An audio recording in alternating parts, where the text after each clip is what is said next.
Master minds commerce చదవాలనుకునే 10th inter విద్యార్థుల తొలి ఎంపిక. మనతో పాటు ఎయిర్ ఫోర్స్ గ్రూప్ కెప్టెన్, మాజీ గ్రూప్ కెప్టెన్ రాజేంద్ర ప్రసాద్ గారు ఉన్నారు. రాజేంద్ర ప్రసాద్ గారు నమస్తే. నమస్తే అండి.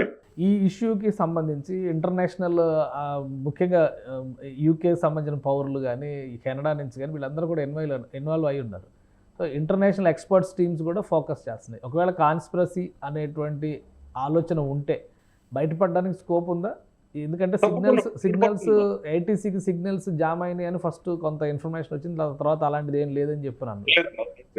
మీరు అన్నదాన్ని బట్టి చూస్తే అటువంటి జామర్స్ ద్వారా ఏమైనా డ్యామేజ్ చేసేటువంటి ప్రయత్నాలు జరిగి ఉండొచ్చా?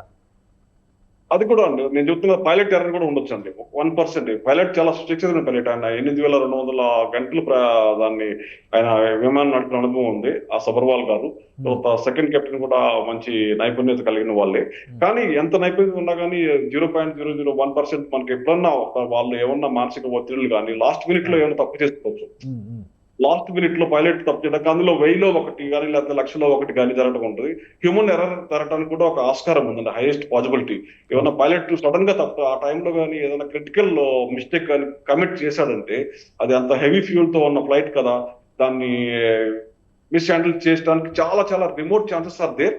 బట్ అది కూడా ఒక ఛాన్స్ అండి. పైలట్ ఎర్రర్ ఒకటి, తర్వాత గ్రౌండ్ హ్యాండ్లింగ్ ఎర్రర్ కూడా ఉంటుందండి. హ్యూమన్ ఎర్రర్ నాన్ పైలట్ అంటే కింద ఏటీసీ స్టాఫ్ నుంచి కానీ, తర్వాత లోడర్స్, టెక్నీషియన్స్ వాళ్ళు ఏమైనా చేసినా అవన్నీ చేసినా రికార్డ్ అయి ఉంటాయండి. అన్ని కంప్లీట్ గా బయటపడిపోతాయి ఏమన్నా హ్యూమన్ ఎర్రర్ ఉంటే. హ్యూమన్ ఎర్రర్ ని వాళ్ళు ముందు ఫస్ట్ ట్రై చేస్తారు. Human error pilot, human error non pilot, ఈ రెండింటిని అసెస్ చేస్తారు ముందు.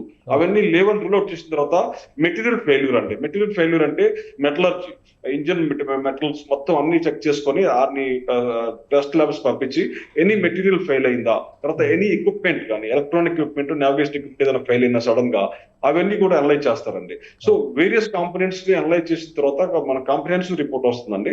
సో మీరు అన్నట్టు ఇంటర్నేషనల్ లో అన్ని, ఎందుకంటే మనం అక్కడ జరిగేది బోయింగ్ ఇక్కడ ప్రమాదానికి గురైందంటే మనకంటే ఎక్కువ మిగతా వాళ్ళందరూ ఆ బోయింగ్ లో ప్రయాణించే వాళ్ళు అంటే 1100 ఎయిర్క్రాఫ్ట్స్ ఉన్నాయి కాబట్టి ప్రపంచంలో వాళ్ళందరూ భయాందోళనకు గురవుతారు. వాళ్ళు తప్పనిసరిగా బోయింగ్ కూడా వాళ్ళు కంప్లీట్ రిపోర్ట్ తీసుకొని వాళ్ళకి ఇస్తుంది. ఇంటర్నేషనల్ స్పెషలిస్ట్ కూడా దీంట్లో జాయిన్ అవుతారండి. ఇంటర్నేషనల్ ఎయిర్ సేఫ్టీ వాళ్ళు, తర్వాత డీజీసీఏ, మన ఇండియన్ ఏవియేషన్ మొత్తం వీళ్ళంతా కలిపి ఎంక్వైరీ చేసిన తర్వాత మనకి పూర్తి రిపోర్ట్ వస్తుందండి.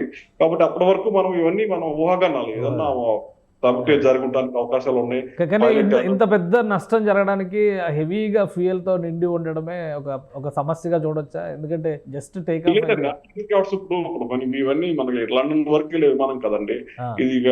ఇది ఎక్కడ రీఫ్యూల్ చేసుకోకుండా 1,20,000 లీటర్లు నింపుకొని 1,400 కిలోమీటర్లు 14,000 కిలోమీటర్లు ట్రావెల్ చేయొచ్చండి. దీని ఫుల్ వితౌట్ రీఫ్యూలింగ్ 14,000 కిలోమీటర్లు ఇది ట్రావెల్ చేయగలదు. అంత ఫ్యూల్ లోడ్ దానికి ఉంటుందండి. ఎందుకంటే ఇంజిన్ కెపాసిటీ అంత ఉంటుందండి.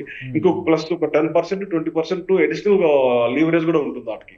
అంటే ఇంత లోడ్ తీసుకెళ్లాలని ఉంటుంది కదా, ఆ లోడ్ మీద ఒక 10% అడిషనల్ వాళ్ళు పెట్టుకునే వాళ్ళు ఫ్లై చేస్తారు అనమాట. ఎట్టి పరిస్థితుల్లో ఆ లోడ్ లిమిట్ ఏమాత్రం పెరిగినా కానీ వాళ్ళు దించేస్తారండి. ఎట్టి పరిస్థితుల్లో వాళ్ళు టేక్ ఆఫ్ చేయరు పైలట్, ఆయన రిస్క్ చేయడు. థ్యాంక్ యూ రాజేంద్ర ప్రసాద్ గారు విశ్లేషణ అందించినందుకు. సుమన్ టీవీలో మీ పర్సనల్ అండ్ బిజినెస్ ప్రమోషన్స్ కోసం కింది నెంబర్కి కాంటాక్ట్ చేయండి.